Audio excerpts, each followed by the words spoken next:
Hello বন্ধুরা, কেমন আছেন? আশা করি সকলে ভালো আছেন এবং সুস্থ আছেন। আর আজ আপনাদের বলবো, ইন্ডিয়া সাউথ আফ্রিকার দ্বিতীয় টেস্টের প্রথম দিনের খেলা শেষ করে ইন্ডিয়া কিন্তু দুর্দান্ত একটা জায়গায় আছে। মানে ইন্ডিয়া টেস্ট ম্যাচ জিত নিশ্চিত করে ফেলেছে। সেই খবর বলবো অবশ্যই। তার আগে বলবো ভাই, আমরা দেখেছিলাম যে প্রথম টেস্ট ম্যাচে যখন ইন্ডিয়া খারাপ পারফরমেন্সের জন্য সাউথ আফ্রিকার কাছে প্রথম ম্যাচ যখন টেস্ট ম্যাচ হার হয়েছিল, সেক্ষেত্রে দেখা গেছিল ইন্ডিয়ার সোশ্যাল মিডিয়া এবং যা ইন্ডিয়ান মেন স্ট্রিম মিডিয়া পার্সনরা আপনার ইন্ডিয়া টিমের সমালোচনা করতে গিয়ে সেখানে কয়েকটা প্লেয়ারকে নিয়ে সমালোচনা করছিল এবং প্রশ্ন তুলছিল।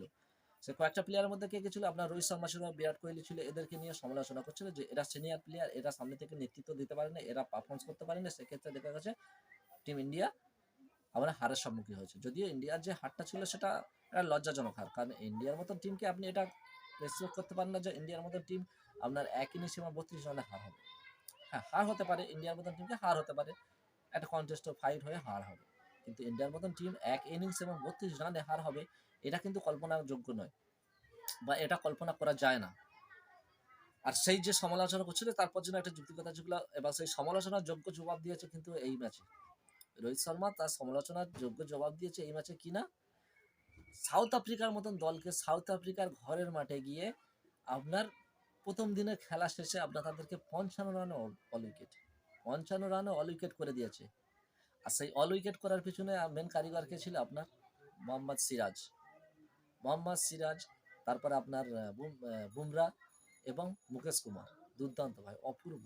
মোহাম্মদ সিরাজের কথা বলতে গেলে আপনার অপূর্ব বলিং।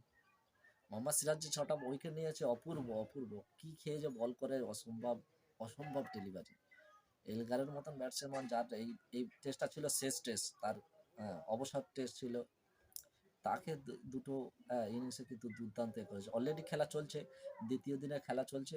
আমার যতটা মনে হচ্ছে দ্বিতীয় দিনে যেভাবে ইন্ডিয়া পারফরমেন্স করছে, এ কিন্তু দ্বিতীয় দিন তৃতীয় দিন পর্যন্ত ম্যাচ জোগাড় হবে।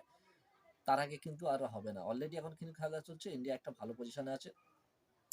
আর ব্যাটিংয়ের কথা বলতে গেলে ভাই, এই সাউথ আফ্রিকার যে দলটা অ্যাকচুয়ালি খারাপ দল নয়। এক্ষেত্রে আমি একটা কথা বলতে চাই, ইন্ডিয়ার যে বোলিং তো দুর্দান্ত করেছে। নিঃসন্দেহ ইন্ডিয়ার বোলিং নিয়ে কোনো প্রশ্নই উঠবে না। ইন্ডিয়ার বোলিং দুর্দান্ত বোলিং করেছে, কিন্তু বোলিংয়ের পাশাপাশি এই পিচটার কিন্তু একটা সমস্যা আছে। কারণ এই যে পিচটায় আমরা খেলা দেখেছি, এই পিচটা কিন্তু ব্যাটিং সুলভ নয়, পুরোপুরি ডিফারেন্স পিচ। আমরা এমনি বলে থাকি যে ইন্ডিয়া সাউথ আফ্রিকার যে পিচ হয় সেটা হচ্ছে ক্রিটিক্যাল পিচ, কারণ ব্যাটিংদের জন্য ওটা ক্রিটিক্যাল পিচ। কিন্তু এত ক্রিটিক্যাল পিচ কিন্তু এর আগে আমরা দেখিনি, যেখানে সাউথ আফ্রিকার মতন একটা অত শক্তিশালী স্ট্রং দল সেখানে 55 রানের অল উইকেট উঠেছে। ইন্ডিয়ার কথা বলতে গেলে ইন্ডিয়া কিন্তু খুব ভালো খেলেছে তাই না, ইন্ডিয়ার ব্যাটসম্যানরাও কিন্তু 6জন ব্যাটসম্যান কিন্তু, হ্যাঁ, 6জন নয়, 7জন ব্যাটসম্যান 0 রানে আউট হয়েছে, 0 রানে। একমাত্র 3জন ব্যাটসম্যান রান পেয়েছে, সেখানে বিরাট কোহলি, রোহিত শর্মার মতন প্লেয়াররা যদি রান পেত, কিন্তু 55 রান করা ইন্ডিয়ার মতন দলকে কিন্তু টাফ হয়ে যেত। কারণ পিচটা এত এত জঘন্য একটা পিচ ছিল, যেখানে বল এতটা সুইং হচ্ছে, এতটা ইয়ে হচ্ছে, কি বলে, একটা মানে জঘন্য পিচ। ব্যাটিংদের জন্য একটা জঘন্য পিচ, বোলিংদের জন্য তো অবশ্যই দুর্দান্ত একটা পিচ হবে, কারণ বোলিংরা এই পিচে প্রচণ্ড প্রচণ্ড সহায়তা পাবে। বোলিং, তাদের পারফরমেন্স আরও খুঁড়ার হয়ে যাবে। সেক্ষেত্রে বলতে গেলে আশা করব অবশ্যই এই খেলাটা 3 দিন, 2 দিন বা অথবা 3 দিনের মাথায় খেলা শেষ হয়ে যাবে।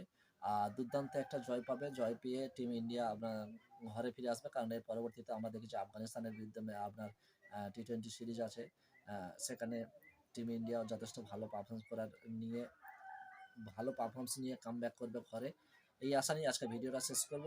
অবশ্যই আপনারা কমেন্ট করে যাবেন টিম ইন্ডিয়ার এই পারফরমেন্সে আপনারা কতটা খুশি, বা টিম ইন্ডিয়ার যে এই যে দুর্দান্ত পারফরমেন্স এবং মোহাম্মদ সিরাজের এই দুর্দান্ত পারফরমেন্স এবং মুকেশ কুমার, বিশেষ করে মুকেশ কুমার যে একটা নতুন বোলার, সে যে এত ভালো বল করছে, তার সম্বন্ধে কি বলবেন অবশ্যই কমেন্ট করে জানাবেন।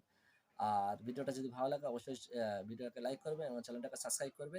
আর দেখা হচ্ছে একটা পরবর্তী ভিডিওতে, ততক্ষণের জন্য বাই বাই।